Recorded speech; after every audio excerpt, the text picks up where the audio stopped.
construction for Westlake is continuing. And then for double track, all 7 construction packages have been awarded, and all contracts have received a notice to proceed or limited notice to proceed, and construction is currently underway. And I guess I would report that the first extended track outage, which uses a bus bridge to transport the passengers from Carroll Avenue to Dune Park Station, that's begun, and that'll continue to be in place until November 30th. And then Michigan City, it's been in the news, but they've executed an agreement with the developer Flaherty and Collins to complete the mixed-use development at the site of the 11th Street Station parking garage. And also for double track, physical construction is underway. So that was a very high level update there, Mr. Chair, but I'd be happy to answer any questions. Thank you, Sherry. Are there any questions by the members?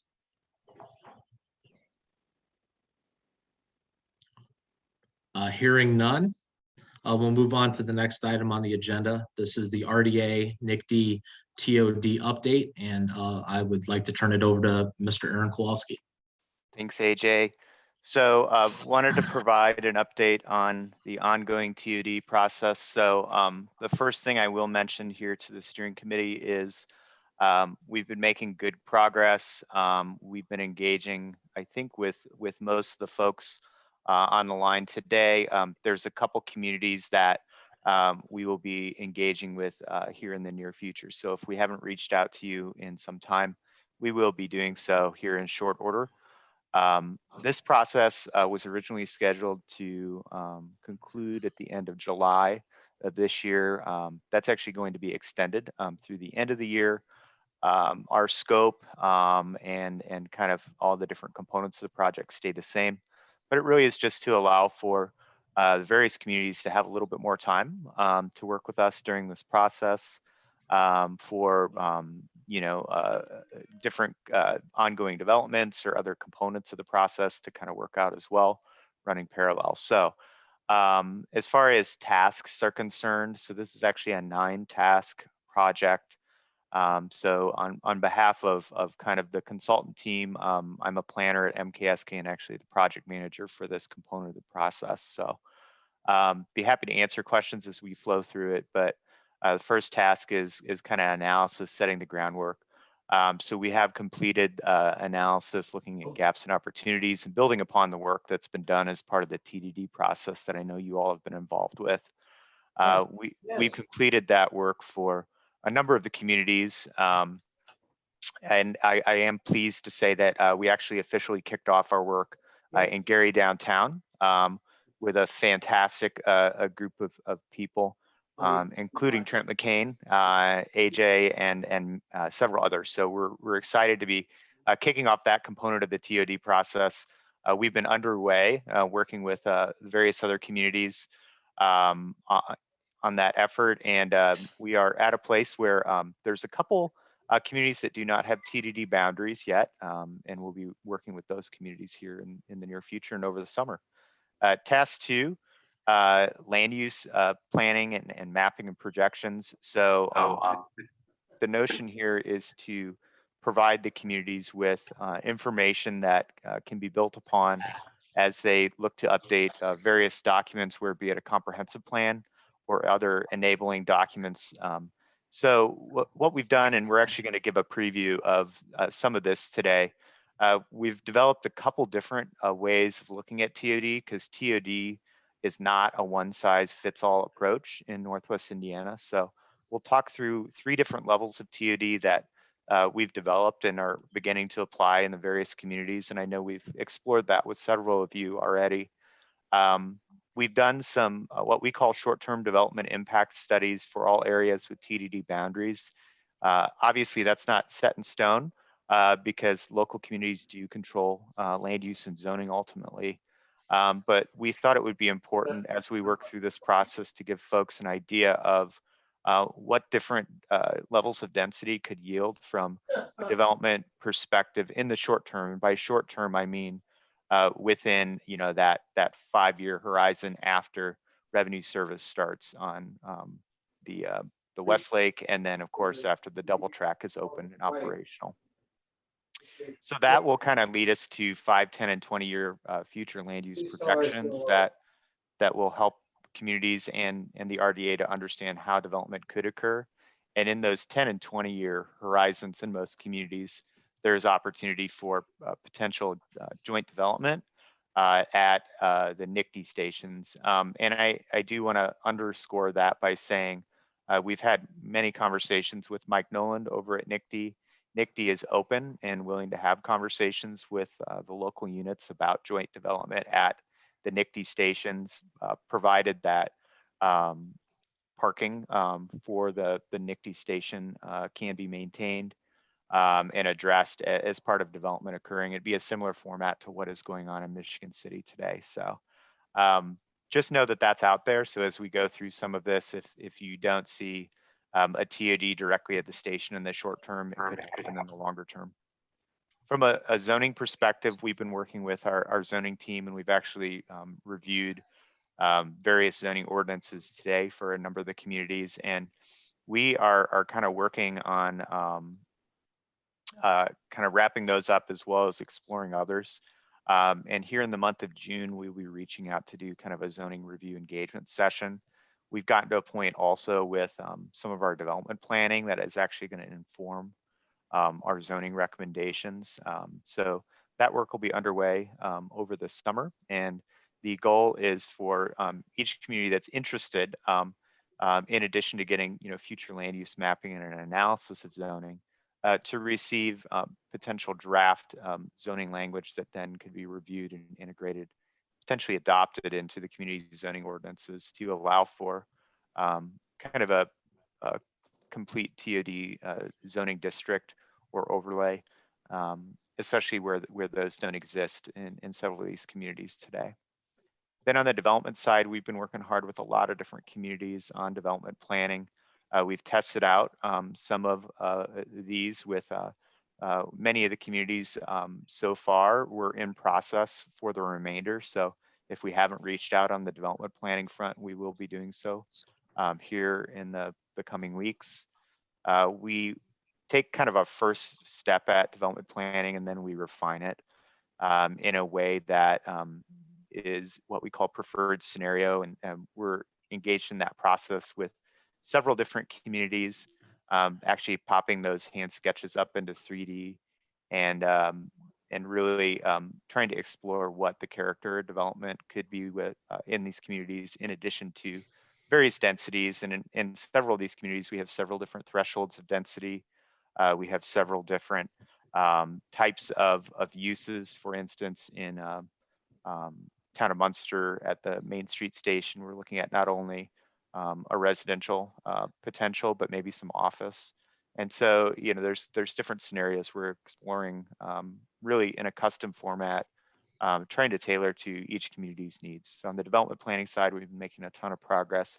We continue to coordinate with NICD. We actually have a meeting with Mike Noland every other week. And that's really important as we're looking to understand the various aspects of the ongoing NICD construction project, and we're really working to coordinate as we can, and as things arise that may affect the TOD work that we have underway.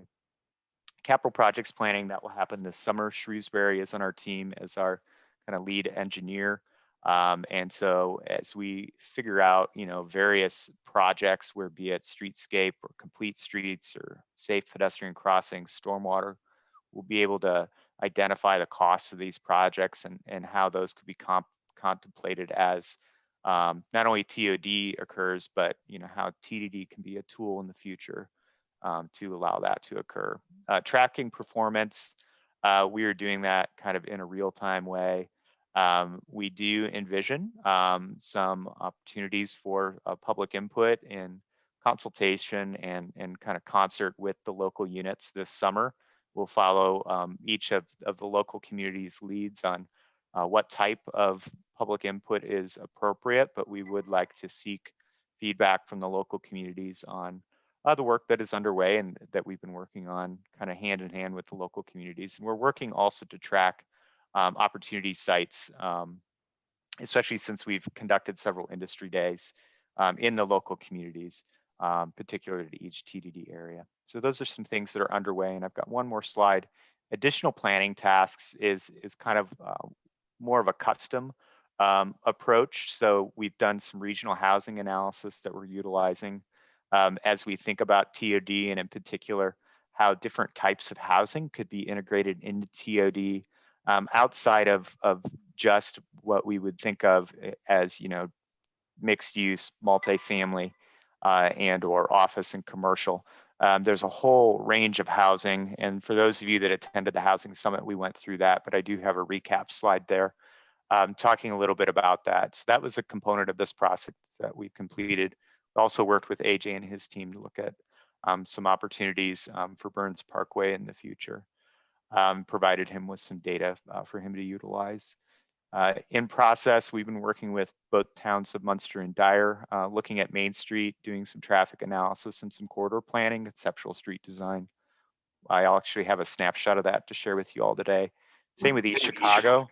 We are looking at Indianapolis Boulevard, and we've been working not only with the city of East Chicago, but we've also been working with NICD to understand how changes could occur in that area and in the future, integrating the Marquette Trail, integrating NDOT planned work further north on Indianapolis Boulevard. Gary Miller, we're going to begin working with the city, looking at the project that NDOT is constructing today, and understanding how there could be some corridor interventions, both thinking about access management, but then also pedestrian access and preparing sites for future development. Downtown Gary, we are going to be doing some collaboration and engagement, focus group meetings, property analysis, and some land development in concert with both the city and the Housing Authority, which has recently formed a development corporation. We've been doing a little bit of work with the city of Hammond, and actually have a report to share out with them, looking at maybe a truck route that would improve traffic in the downtown area and at the Gateway area. We have work underway with the city of Michigan City, looking at Franklin Street, providing opportunities for a better complete street corridor in that area. And then we will be preparing development materials and executive summaries for key TOD sites, showcasing the ability of these sites to be marketed to the development community. I'd be happy to answer any questions folks might have on those slides, or I can keep going. So TOD, we've talked about, TOD and TDD. There's too many acronyms out there, but TDD is a tool to implement TOD. So the fact that these are running in parallel processes is positive, because we can think about both as we're trying to encourage the kind of development that communities want to see. And ultimately speaking, the communities do control that land use and zoning. So listening to the communities and working hand in hand to understand what kind of TOD would be appropriate. TOD in general is dense walkable mixed use areas around a transit stations. A lot of our historic downtowns already have TOD set up. For instance, downtown Hammond, it's a walkable area. It just needs a station, right? But these are, kind of the types of aspects of place and of development and of kind of our recommendations that we're looking at as we're thinking about these areas and how this could really be impactful to creating quality of place as well as community services within these areas. Next slide, please. So I mentioned we have a couple different thresholds of TOD. So downtown TOD, I'll explain what that is in a moment, village TOD and transitional TOD. And the idea here is that all of these integrate the core tenets of kind of that walkable station connected land use that has a variety of different housing, a variety of different businesses and opportunities for community growth, but do so in a way that's tailored to the needs of each community. Next slide, please. downtown TOD, this is what you think of in a downtown area. This is an area that's denser, compact blocks, highly walkable and connected, contains a mix of uses serving the whole community. We've included some typical land uses, how parking can be dealt with, how transportation interconnects, the type of density that we anticipate to see in this area. And that also, infill is a very important component here. So this is not, necessarily an explanation that is set forth to be restrictive in any way, but I just wanted to be able to share kind of the character of kind of our approach towards downtown TOD. Continue.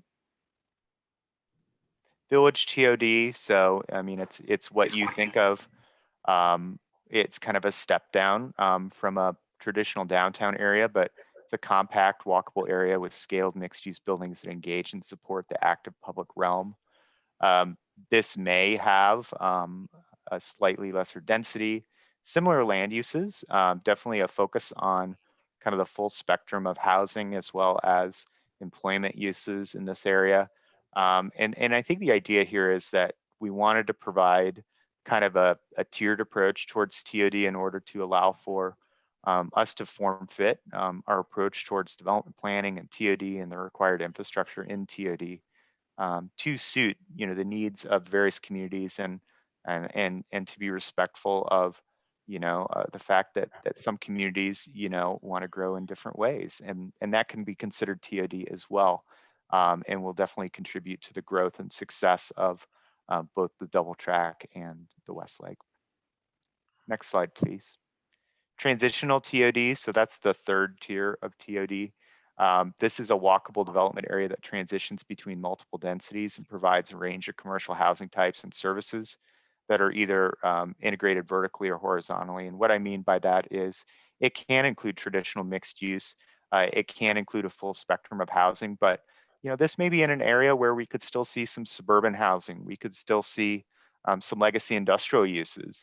And it's a way to maintain and support TOD in a way that's flexible, noting that many of our communities are working with an existing station location, and sometimes TOD isn't easy to develop, but this is a way to approach TOD that still gets that good quality walkable development, still has that quality of place considered as we're able to move forward. So those are the three types of TOD we're looking at. There's a full suite of other land uses that we're evaluating as we think about character of place that could be integrated into more of a traditional land use map that we would provide to the communities in this process. But we thought that it would be important just to explain the three thresholds of TOD and how they are different, but they're all working towards the same goal of kind of contributing to the success of connection to transit within these communities, as well as the historic investment in trails that are oncoming with the Marquette Trail, which is going to allow for a lot of these areas to have good connections to the areas near the stations. So happy to pause, answer questions, and then I do have kind of a recap on some of the high-level opportunities we're seeing in each of the communities with the TDD boundary so far. Aaron, this is Tim in South Bend. Hey, one thing that at the top of your conversation was just to let you know, we're starting to embark on our comp plan. Okay. It's going to take a while, but just putting it in your head for potential future conversations. So I think that and St. Joe County is doing theirs right now. Okay. So Tim, let's connect offline. I think we're probably due for a work session with you all anyways, and we have some thoughts about how we can integrate, kind of the unique approach of a future station downtown, as well as, the station at the airport. So cool. Let's definitely set something up there. All right, thanks. Dave Wellman, would you continue, please? So we talked a little bit about housing and how, through the Housing Summit, actually, we talked a lot about different kinds of housing and how some of these exist historically. For instance, in Munster at the Ridge Road Station, you have a lot of these missing middle housing types already. And so there's a spectrum of development that we should think about as we're approaching TOD in our communities that doesn't have to be the single family, either traditional or suburban style housing. Doesn't have to be that dense multifamily mixed use product or mid-rise development. And really we can be thinking about what's in the middle. And we thought that this is important because as we're thinking about TOD and different thresholds of TOD, we know that different densities are appropriate in each community and even in different places in communities. And so as we're trying to tailor our TOD effort, looking at different thresholds of TOD, just know that there's different housing types that we think could be encouraged and explored that could still contribute to kind of a walkable, kind of community-centric place, and that, you know, to the best extent possible, you know, we feel that this is something that we can start to get the market excited about. This is a product that, with the exception of townhomes, there's not a whole lot of being built in the communities, and it is definitely something that I think we can use to you know, really understand and provide you know, additional housing for people that may not want a big yard, but may not want to be in a large apartment building or condo building either. And so really understanding, you know, what is kind of in the middle of that, how we bring back some of the areas and some of our historic downtowns in particular that have this existing architecture, how it could be restored, and then how, you know, we could have an approach towards infill or new development that can incorporate some of these types as well. Aaron, this is Tim again, not to interrupt you, but we recently, or last couple years back, we introduced a new zone specifically to address missing middle housing in South Bend. And then through neighborhood planning processes and probably a process like this, we're mass rezoning parts of the city to re-enable this type of development throughout neighborhoods. So again, happy to talk to you offline about it. Yep. Any other communities who are interested in it, I'm happy to send you maybe that section.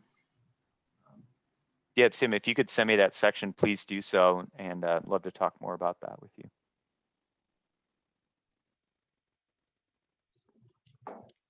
Dave, continue, please. So what you're going to see in this series of slides is fairly straightforward. So these are the draft TDD boundaries as they exist today. And what we've done is overlaid these boundaries with different sites that we've worked with the local communities to identify based on kind of the ability for the market to be able to, you know, be interested and begin to activate some of these sites over time.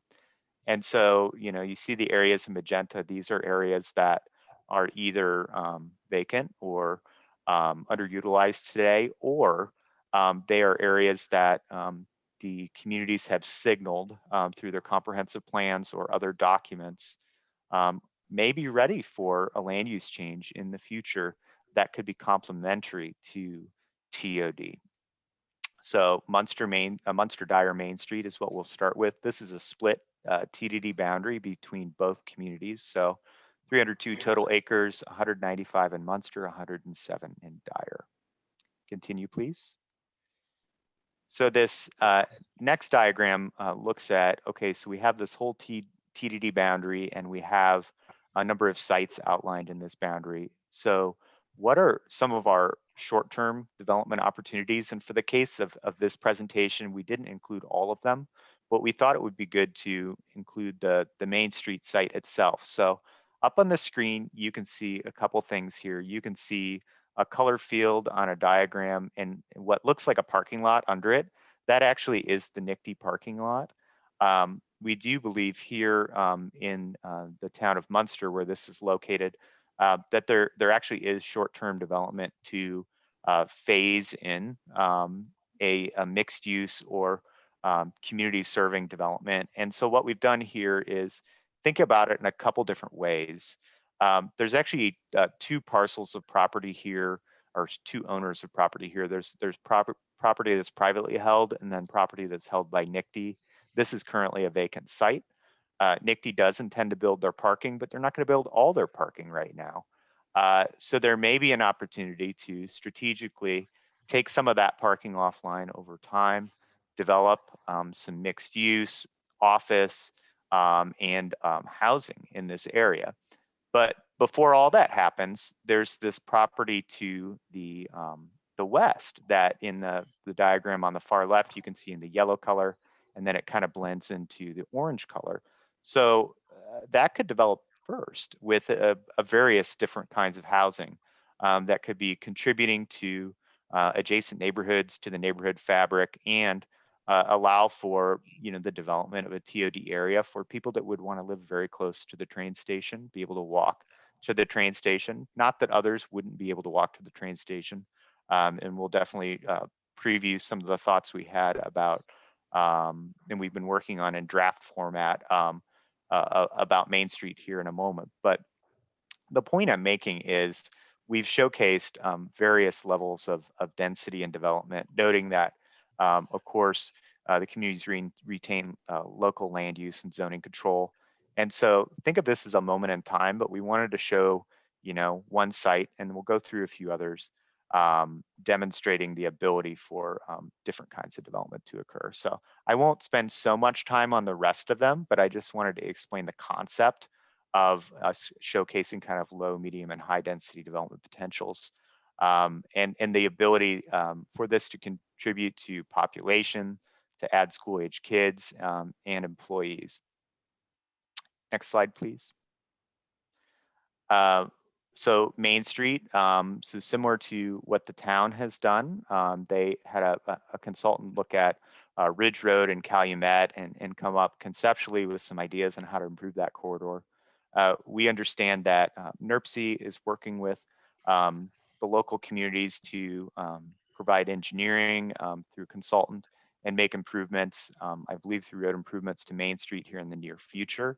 What we wanted to do as part of the TOD process is actually work with the local communities. We've been working with both Munster and Dyer officials to understand, number one, how the NICD plans for the roads to the station, kind of how those integrate into what exists today, and then what improvements could be made in a phased way at a very conceptual level to Main Street to include better sidewalks, to include the possibility to consolidate intersections, provide maybe a new intersection for future development to the north, to provide a good quality pedestrian crossings, and a really wonderful, gateway, not only to both communities, but to the station area as well. So this is a process that we are going through with a number of communities. We have another preview for East Chicago, focused on the Indianapolis Boulevard corridor. But just know that, through the additional planning tasks, if this is something of need within the TOD areas, and if we haven't talked with you already about it, we'd be happy to do so. Next slide, please. Ridge Road is the kind of second TOD area, second station, entirely located within the town of Munster. We've really looked at the core of the Ridge Road and kind of Westlake area. And you can see a number of sites outlined in pink. We've been working with local communities and doing development testing for those sites, about 310 acres. And you can see that that boundary continues quite a bit further south, where there could be some employment investment in the future. Next slide. So once again, we've looked at different opportunities to develop in different ways. And you can see in this instance, there are some, instances where sites, are in one scenario and not in another scenario. Again, we were trying to provide an opportunity for the communities to understand a wide breadth of impacts with different types of development, different levels of density in each of these TOD areas. Next slide, please. Done the same for Hammond. So Hammond has a 310 acre TDD area that's split between the Gateway area and downtown. We've included the entire downtown as an opportunity area, and that's really being guided by the recent downtown plan that the city of Hammond adopted. Further north, we are looking at the Gateway area, and in particular have called out several sites that are, have a lot of opportunities and that we've identified in close collaboration with the city. And so similar approach towards development here. Next slide, please. What are the impacts of this development once again in kind of a low, medium, and high perspective, and you can see how transformative this development really could be to the community and providing additional population, providing additional households and employment. Next slide, please.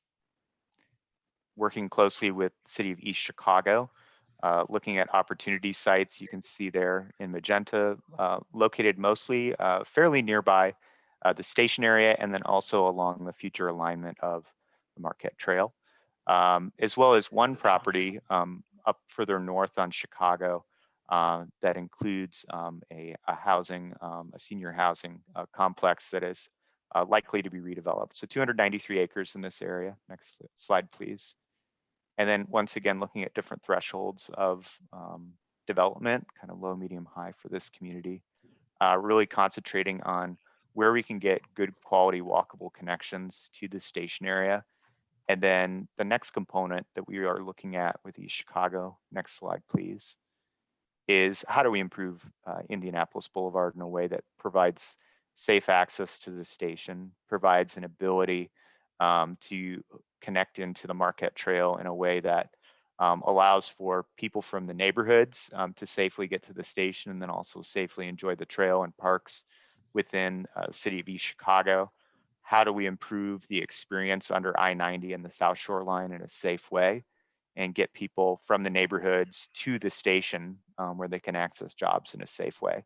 And as I mentioned, we've been engaging with both City of East Chicago and NICD in this conversation, noting that INDOT is slated to make some improvements to Indianapolis Boulevard, which is actually US 20 in this area. Next slide, please. Gary Miller, 311 acres. You can see a number of opportunity sites shown here that include kind of the core of the TOD area right at Melton Road and Lake Street, as well as properties further north along the lakefront, former Wirt School, and then the former Etna School and commercial district. So we are looking at a number of opportunities and exploring those with the city of Gary, and we continue to work with them on kind of honing these sites and our approach towards these sites. But the next slide showcases again kind of a low, medium, high approach towards development. Next slide, please. We had an opportunity earlier in this year to work with AJ and appreciated the opportunity to look at a 43-acre site within their 296 boundary potential TDD, understanding also some opportunities for development further north, closer to US 12. Next slide, please. And then we've kind of looked at it in a couple different ways. So different ways development could occur in this area. Low density development could really be focused on future single family development, as well as some development further south on Burns Parkway. And then you get to medium, there could be a small area that would be TOD in nature up closer to the station. Same level of development further south, and then a higher density format could include some joint development at the NICD station area, as well as a build out of this area that is similar to that that was in the city's north side plan. Next slide, please. Michigan City, 314 acres in the draft TDD boundary, and you can see a number of sites identified and kind of clustered around the station, which is actually right in the middle of the map. We are working closely with City of Michigan City to work to activate some of these sites, as well as support a lot of the ongoing development efforts that they have. Next slide, please. And then in Michigan City, you can see the different thresholds of development potential the impacts potentially of that development at an order of magnitude level, and how, you know, TOD can really take shape in this area. So I think that's the last slide in this series, if I recall. So I'd be happy to turn the floor back over to the chair, or Sherry. I can't remember who we're turning it over to. Okay. Well, Mr. Chair, if you're okay, I can just kind of get into the next few slides here. I guess the only thing I'd ask is, are there any questions? Aaron provided a very thorough report. Are there any questions of the members? If there are, please offer them now. Hi, this is Leanne Mellon from Munster. Aaron, I just wanted to clarify. You said that your services, if I heard right, your services are being retained by the RDA to for the benefit of the involved communities through the end of this year? That's correct, Leanne. Okay, thank you. And I believe we've got a meeting we're trying to schedule with you guys next week. So we'll have good Yes. updates for you. Yes, we do. Thank you. Thanks.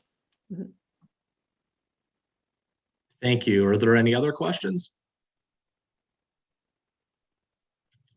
Hearing none. Yes, if we can move on then to the next item on the agenda.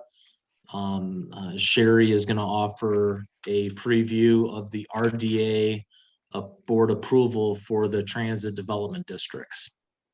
Yes, thank you, Mr. Chair. So, all right, so let me just kind of tee this up here. The remainder of our presentation here, so our next few slides are going to cover what the next few months will look like for the boundaries and the associated approval process. So I will say this, that, you know, this is very exciting that we've reached this point in the process. And honestly, it's what we've been waiting for, to get these boundaries established for our communities.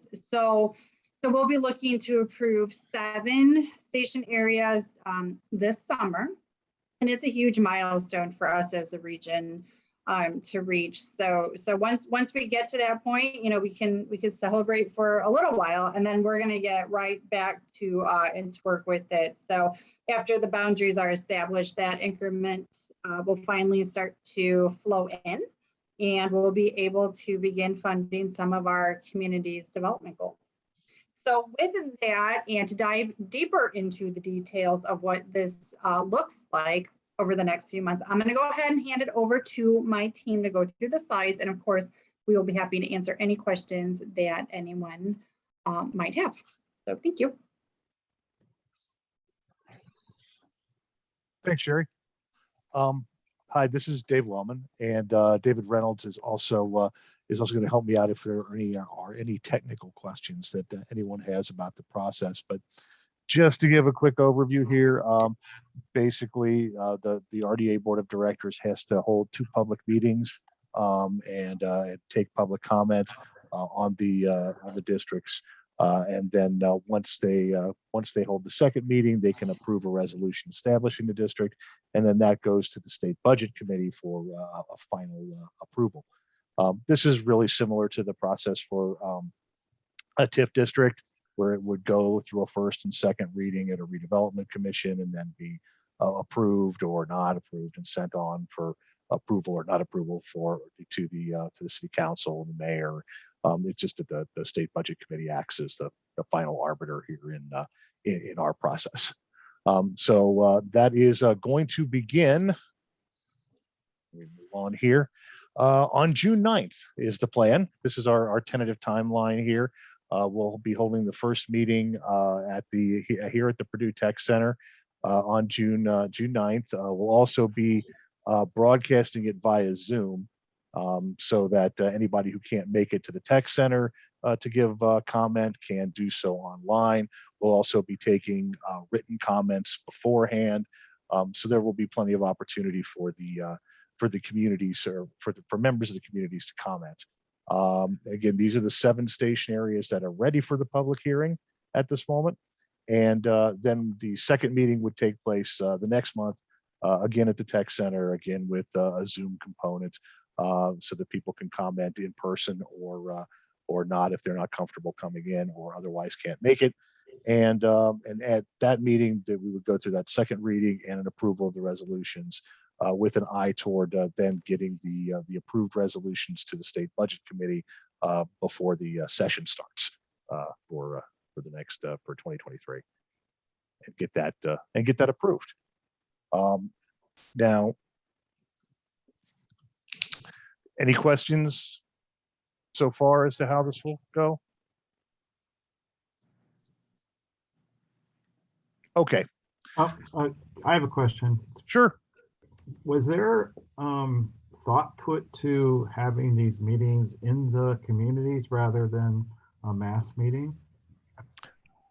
Yeah, yes, there was. We looked at both options and concluded that we could do these as a single session. Holding 7 individual sessions in 7 different communities, and actually 14 individual sessions, since we would have to do 2 meetings, was really not an option for our board, and would take an exceptionally long amount of time to get all the approvals done. And this is why we've added the Zoom option, and as well as the accepting written comments and everything, to make sure that we can cast as wide a net as possible, and make sure that anybody who wants to have an opportunity to comment can. So have you laid out your advertising process to make sure that the property owners within those boundaries are familiar with this? We are actually going to come up to that in one more slide. Okay. Any other questions? Okay. The first thing I want to call out here is that we're asking for letters of support from each community stating that their approval of the Transit Development District boundaries. These requests, along with a sample letter of support, will be going out to the mayors and town managers within the next week, hopefully before the end of this week. And the RDA is requiring that the letter of support from the community come in, and that we have that before we move the approval process forward with our board and with the state budget agency, because that's the first question that both our board and the state budget agency are going to ask is, well, do the communities approve of this? And if we can't demonstrate that the answer is yes, then they're not going to be approved. And if so, if no letter of support is received, the boundary in question will be removed from the agenda for the June 9th meeting. So once we get those out, I think we can CC all the members of our steering committee on that.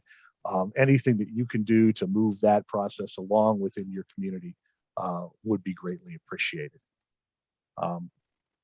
And then to the question that was just asked regarding our communications, yes, we have to notice these meetings as per Indiana statute. We are currently finalizing the notice. It's going through a little bit of a more formal process than our usual meeting notices, because our bond attorneys are insisting that we really nail it this time, so that they're comfortable in putting their signatures on this process for any future bonds that we issue. The notices will be published in the Times, the Post-Trib, the Chesterton Tribune, the Michigan City Dispatch, and the LaPorte Herald Argus. So we'll be hitting those in all those papers. We are requesting, we're going to put that on our website, our Facebook page, our Twitter, all our social media. We're requesting that all of the communities in this round publish the notice on your city or town website. We're also going to be looking to post physical copies of these in at least 3 locations in every community. City halls, libraries, wherever normally public notices are posted in your community. We can do that ourselves. I'm happy to go out and stick thumbtacks and boards and get these things up. If you'd rather or you're capable of just posting them yourselves, that's terrific. Just take a photo, send it to me so we can document the entire process. And then, of course, I'll be doing my bit on a PR front to follow up the actual publication of the notice with a press release for all the major newspapers, and to continue to get the word out about this. And so, and any other ideas that anyone else has for further spreading the word and making sure we get maximum participation, I am happy to listen to. So I'll stop there. Yeah. David, if I could, the previous slide that talked about a letter of support from the community, and then the legal notice requirements that you just touched on the last slide you were on. How does that all square up? It seems that first deference would be given to the mayor, the town manager, as to whether or not a letter of support would be written, so as to not cause a stir in a community whose leaders decided that they can't propose or offer a letter of support at this time. So it seems like there might need to be a little bit of timing between a community's leaders' decision to make a decision as to whether or not to support. And then secondly, if they do, then the notice would proceed in advance of the June 9th meeting. And if that leader in that community chose not to issue the letter of support, that the notice wouldn't need to be required in said community because there would be no reason. So I think there's some timing between each of those, and really at the end of the day, beyond, sort of what it could happen in terms of stirring up a community, it also just possibly has a financial aspect to issuing public notices that, there's no reason to send them out. So I guess a couple questions regarding the timing of the first decision, letter of support, and then, kind of these drop dead dates that you're required to meet as it relates to the public notice. Sure. Well, the public notices have to be published. I believe it's at least 10 days before the meeting. So essentially by the end of this month. Even if we get those notices to the newspapers by the end of this week, which in fact is what we have to do, they won't be published, I think, until like 26th, 27th. So there's still some time there. So if there's if there is an issue that any of you are aware of with the districts, and if you believe there will be an issue with getting a letter of support for the current boundary to us, please let us know as soon as possible, and so we can take that into account and make sure that we can move forward with your particular boundary at this time.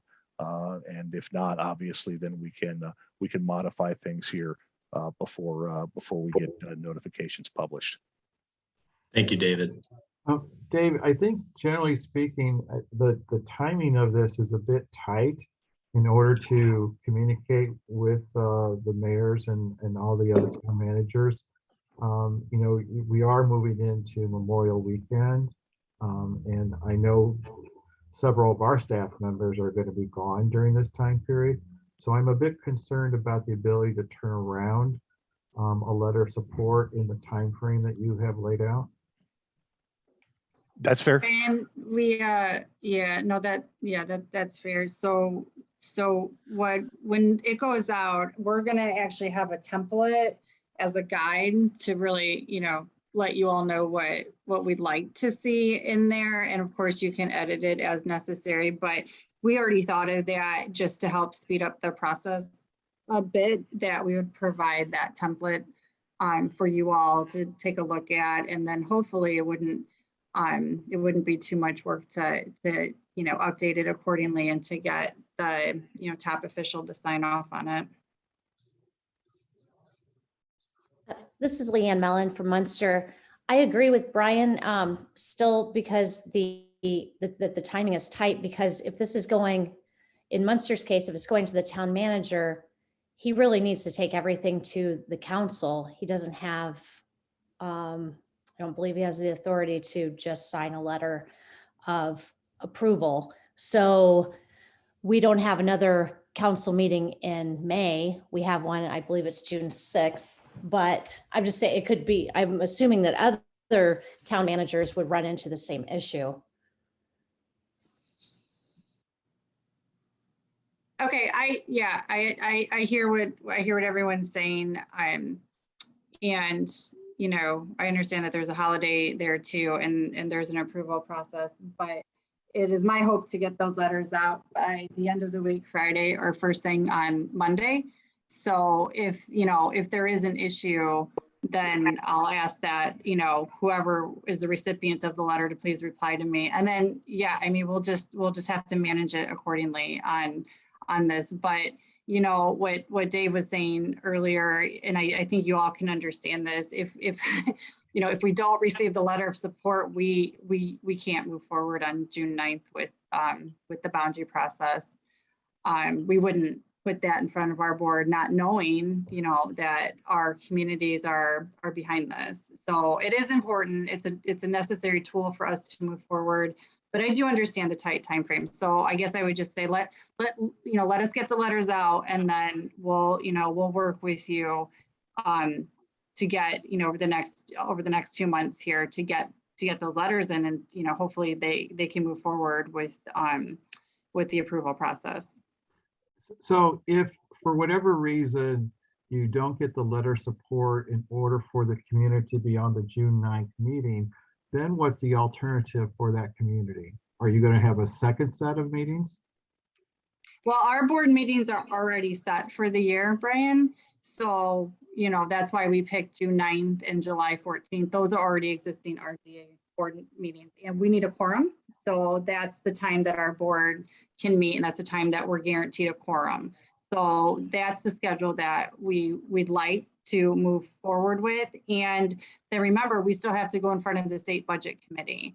And we would want to do that around September, October at the latest. And the reason for that is they may not be taking meetings after October. So it's, you know, we would need to get on their agenda, and that's at, you know, we're at their mercy for that. So we would like to say that, you know, June and July, we've gone through the actual process here, and then get on their agenda to get in front of them.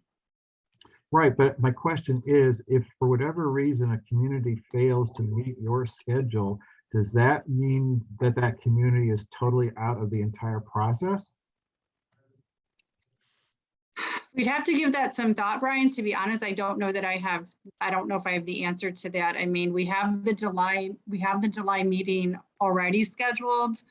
And then what we'd have to do is look at July, August, and, you know, we'll have to get back to you on that. I don't know that we've contemplated that range of dates yet. We were contemplating the June, July for now. No, I understand, but I just think that you've set up too tight of a deadlines in order for communities to respond.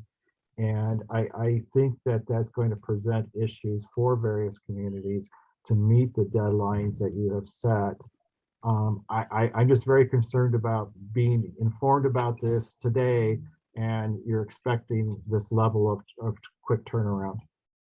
Sure, yeah, and anything I can do to help. If you want me to call your mayor or the chief of staff, I can do that, and I can help, you know, make phone calls and, you know, explain the time frame too and what we're really looking for here. So anything that our office can do to help, let us know. We're more than happy to help. Well, and specific to that offer, yes, I think that's what I would request that you would do, is to reach out to the chief of staff.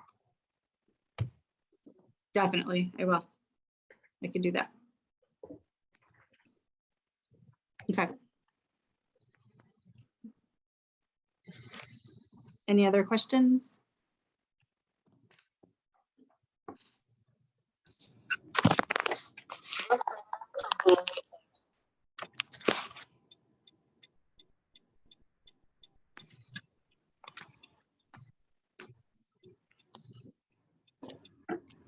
So I looking at the prompt of the next slide.